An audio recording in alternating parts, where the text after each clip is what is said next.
Okay, guys, this is the third video in our series of review for exam number 10. This is going to cover quite a few questions. Most of them are going to deal with patrol skills. Probably a lot of fun that y'all have had over the last several days. I know that yesterday you were out at T Northeast and just had a lot of fun, especially when they got the sim rounds involved. Maybe not so much fun if you got shot, but anyway, the next series of questions is going to be close to 60 or 70 questions. A good chunk of your exam number 10 are going to cover patrol skills and also radio communication, which you should have probably later today as I'm recording this video. So let's get started. One of the questions deals with what is basically the objective of patrol. The question is going to ask you the objective of patrol includes several different things. Which of these are not going to be one of those objectives? To prevent crime by opportunity reduction, duty to prevent. In other words, to prevent crime by being seen, hopefully reducing the likelihood of an individual committing crime. Two, to preserve the peace by mere presence and proper action. I always say to my students on the main campus that you have to be a special category of stupid to commit a crime with a police officer in the vicinity. But there are those kind of categories of stupid people out there. To apprehend suspects, that's obviously an objective, you would think, if you're out there trying to prevent crime and capture crimes. And then the fourth option to consider would be to cover as much territory as possible during a shift. Again, think about the reasonable objectives of patrol. What you would do. Obviously, apprehend suspects, try to preserve the peace the best you can, just by our presence and taking proper action when necessary. The prevention of crime, which is still it's paramount to our job. But to cover, as much territory in your section or your beat or your region of your jurisdiction is just not one of those things you're going to consider there. That was 35.1 of your TCO guide. 35.1 also, the TCO guide talks about the importance of patrol. And there are a few options here. There are protection, service, and devoting an equal amount of manpower to each neighborhood. Or is it the first two, protection and service? Obviously, there are neighborhoods in whatever jurisdiction. We have Smith County, we have Longview, we have Tyler. I can tell you, having worked at Tyler and Smith County, that there are sections of the county, there are sections of Tyler that, just don't see a lot of police action, just don't see a lot of police patrol, only when it's requested, only when it's needed. Other areas, it just seems like it's constant there. So, again, the importance of patrol. Protection, which is prevention of crime and the soundness of all criminological theories. Service to the community, which each officer is a part, are devoting an equal amount of manpower to each neighborhood, or the first two, protection and service. And you kind of figure the option there. Obviously, it would be the protection and service. 35.2, your TCO guide, the elements of a beat characteristics that the officer should know early on in an assignment includes which of the following here? The number of residents in each district, the names of the latchkey children, and crimes committed in the area, or the area and its social, economic, and geographical characteristics. Which of the elements of a beat characteristic that an officer should know early on in an assignment includes which of the following? Numbers of residents in each district? Probably not. I couldn't tell. You never know. The names of the latchkey kids. You may know a few of those just from patrol, but that's not obviously something we're going to know early on. Crimes committed in the area. Yeah, that's probably something we're going to be wanting to consider and to know. And the area and its social, economic, and geographical characteristics. So those last two, C and D. Which there's obviously an option there to answer that, C and D. 35.4 of your T code guide. While on patrol and you're encountering a suspect with regard to his hands, what should you do? And I think I don't even have to go through any of the answers. Is obviously you're not going to want to allow that person or that subject to put their hands in their pockets. You have other options there. Have a suspect remove hands immediately if they're in the pockets. Have suspect put hands over his head, or not allow suspect or subject to put the hands in the pocket, and that's obviously your best option. Again, to continue on 35.4 of your TCO guide, regarding the hazards that we encounter on patrol, dealing with something, and you're going to see a few questions dealing with silhouetting, and this is something we want to make sure we pay attention to. But one of the dangers of silhouetting is to do what? It allows the offender to hear your approach. Possibly, the possibility of a large shadow cast by the officer may cause him to think he's at an advantage. It blinds the view of the officer, or better yet, maybe provides the offender the knowledge of how many officers are present, the firepower, and approach.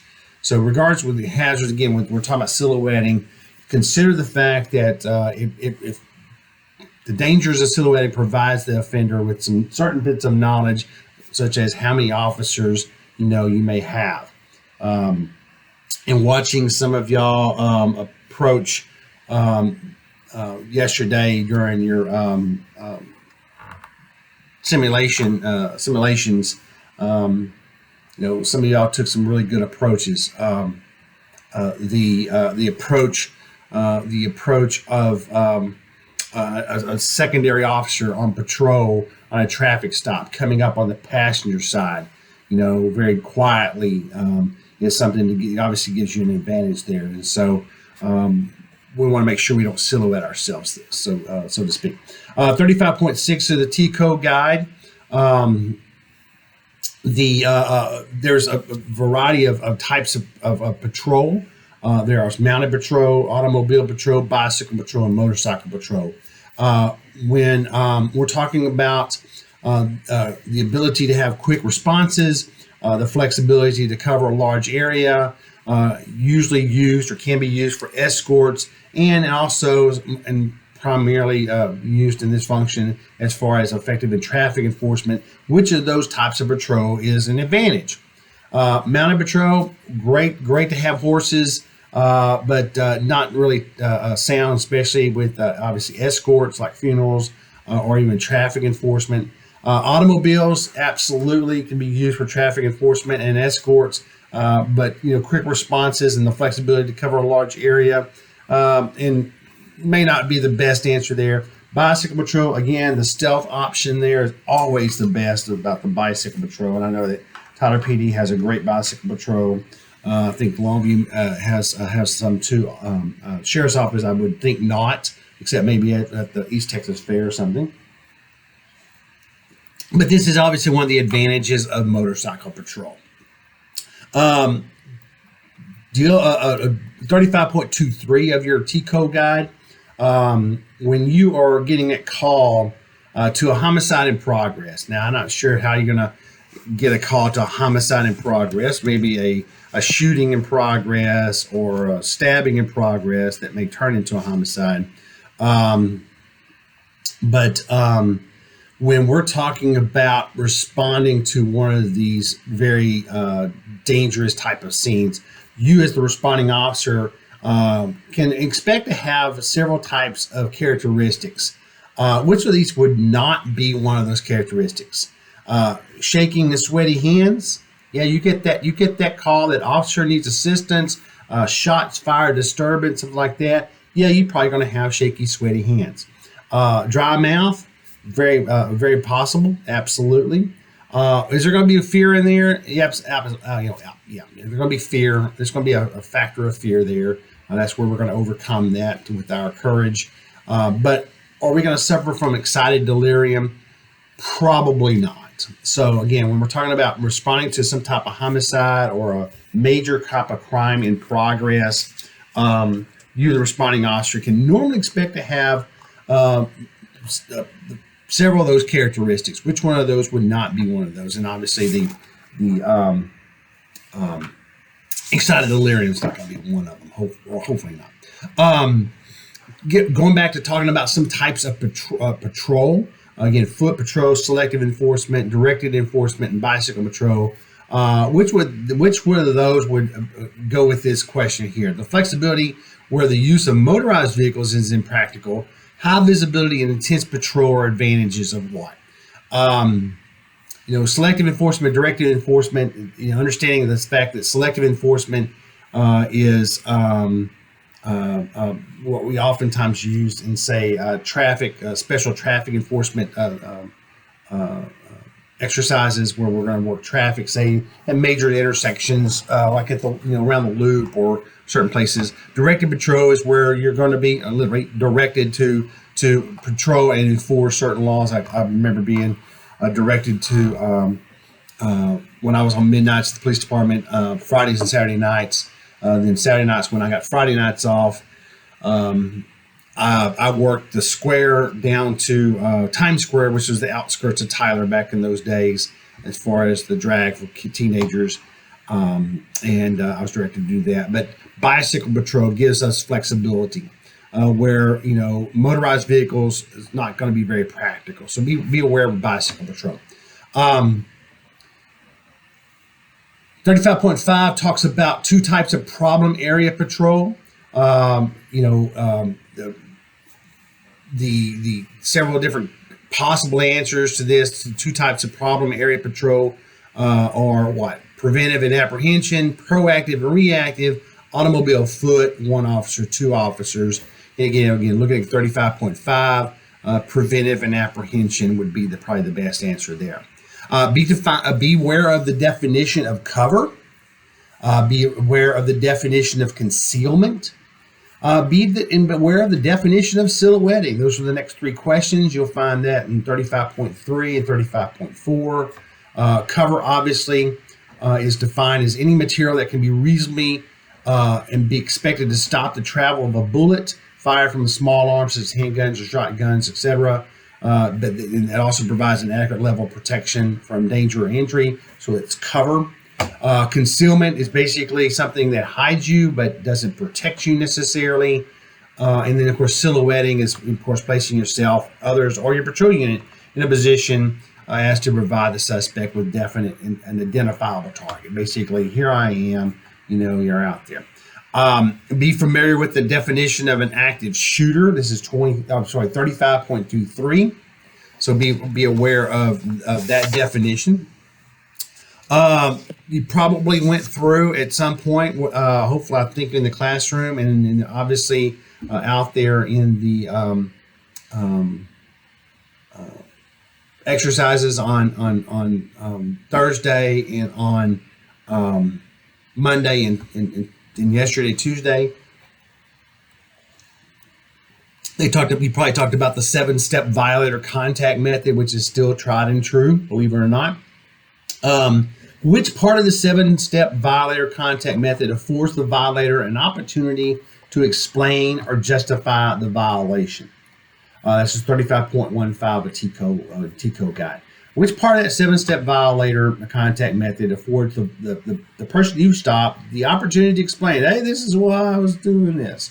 Is it the greeting and agency identification? Yeah. Is it the identification of the driver? It may come there, but it may not be. Is it the statement of action that you're going to take? No. It's the statement that the violation's committed, because one of the things the person's going to do is typically going to say, excuse me, officer, why are you stopping me, or something like that. They may admit, you never know. You never know. But I'm sorry, I'm in a hurry, I was speeding. I know I was. Some people would do that, but it is dealing with the opportunity to explain or justify us when the reason why I stopped you, sir, today is because, did you see the stop sign back there? Oh, no, I did not. I think I couldn't see it. There's one back there. It was covered by a bush or something. And so that would be that opportunity. 35.15, the question is dealing with using, again, the 7-step violator contact method with people that we stop. Which of these choices here were specifically listed as one of those steps? Statement of violation committed, we kind of already talked about that, so that's a given. The identification of the driver and the check of conditions of the violator in the vehicle. Yeah, we're going to identify the driver, ask them for their driver's license, their identification, their proof of financial responsibility, so forth.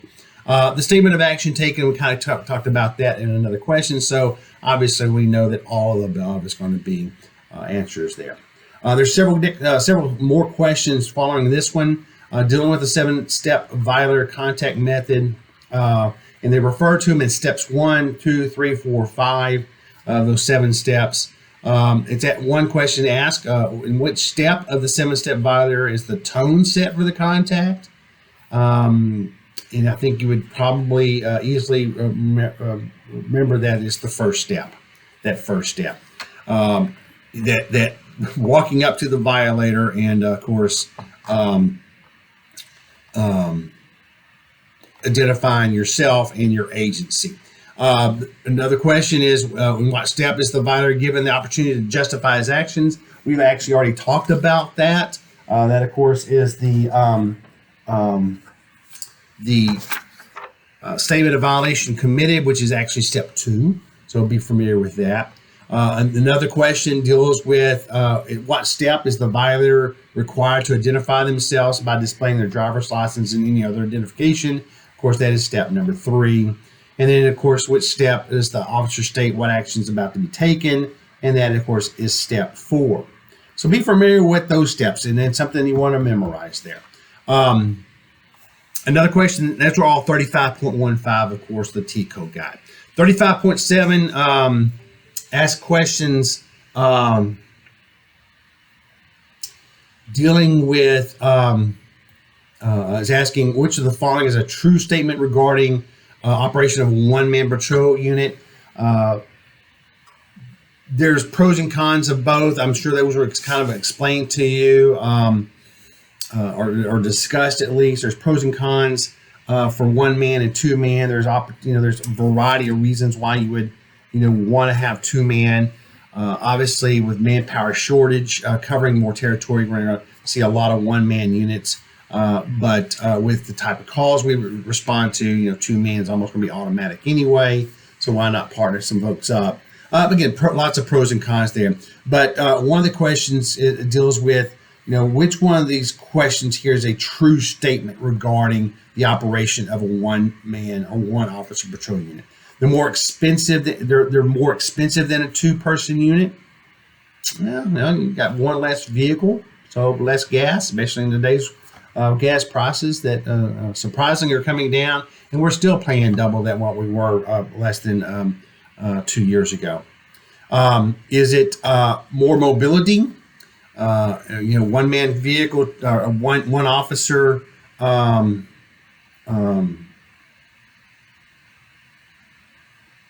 officer is more mobile. Probably so.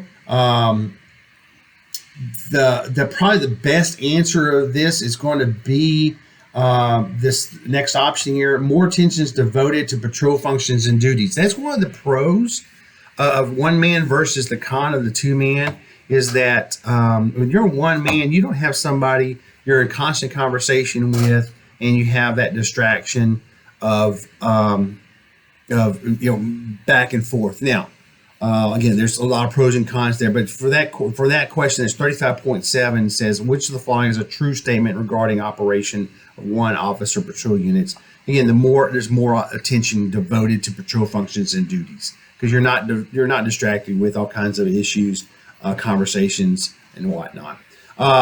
Which one of these statements here is not true concerning a 1-officer patrol? An officer alone develops self-reliance. One officer devotes more attention to patrol functions. We know that's actually true. That's the previous question. Preventive enforcement is doubled by having twice as many vehicles on patrol. That's true. Or one officer alone takes more chances. Obviously, probably your best answer there. One officer alone is probably not going to take as many as many chances because of having a partner there. 35.31, according to your course guide, there are some specific goals of public service. It's going to ask you which of these are included in that. So here's some options: to provide protection and service, to create officer or citizen relationships which support the best interests of society, to minimize cultural and emotional barriers separating peace officers and the public. Again, to minimize those barriers, or to create an empathetic response to citizen concerns and needs, or all of those. Again, according to your TCO guide 35.31, the certain specific goals of public service, which of those are included? And I think if you read the question and read all the answer choices there, you're going to find that they are all there. Be familiar with the definition of an aggressive crowd. An aggressive crowd, this is 35.28. Usually this aggressive crowd is going to be assembled for some purpose. They're going to have they have positive leadership. They're determined to accomplish a specific end and more actively towards their objective. Usually high emotional tension present. You can think about crowds such as Antifa and the defund police protests that we've experienced over the last several years across the country. So be familiar with the definition of aggressive crowd, 35.28 of your T code guide. 35.16 of the T code guide is going to be talking about, again, 7 basic tactics for making a contact with a violator. These are not the 7 steps. These are basic tactics that we're talking about. Which of these is not going to be one of those tactics? Standard right side approach, tactical left side walk up, a high profile position, or a walk back. Which of those is not one of the 7 basic tactics? And a pretty obvious there, a high profile position. Again, think of kind of about silhouetting. You want to minimize, how you are visible to that violator or that person you're contacting there. 35.16 your T code guide. 35.33 your T code guide. This various methods designed to enhance public service. Which of these choices is not going to be one of those methods? A visual presence. Again, talk about public service, not traffic stops or citizen contacts. We're talking about enhancing public service. Being visible, that's obviously that's going to be one of those methods. Public service announcements via the media or even the social media nowadays, but the question, of course, answer deals with public service announcements via the media. That's one way to enhance public service. Radar detection announcements. Hey, listen, we're going to be running selective traffic enforcement. We're going to be running radar along, this street or that street. You'll see that periodically in the news. The newspaper sometimes will do that. There'll be some, I've seen them now. Those message boards, those highway message boards, trailers are out there. They're saying basically, we're running radar there. Obviously, that would be a method of enhancing public service. Or the fourth choice there, punitive interaction with the public. Punitive interaction with the public. Probably not one of those listed methods in 35.33. 35.34, as far as talking about some listed community resources that can be used for assistance in emergencies. Which of these would not be one of those typically community resources that we would utilize in assistance in emergencies? Again, there's exceptions to this, and sometimes when the actual correct answer would apply, but in this particular case, medical examiner. Yes, we're going to use medical examiner in emergency, especially mass casualties. The United Way. Again, the United Way and certain other type of nonprofit organizations like the Red Cross, rape crisis centers would help out in a variety of opportunities. And of course, the fourth option here is the local college or university. While there are exceptions to this, pretty standard. Again, it would not be considered a standard community resource that we could use in an emergency. I know TJC is an exception.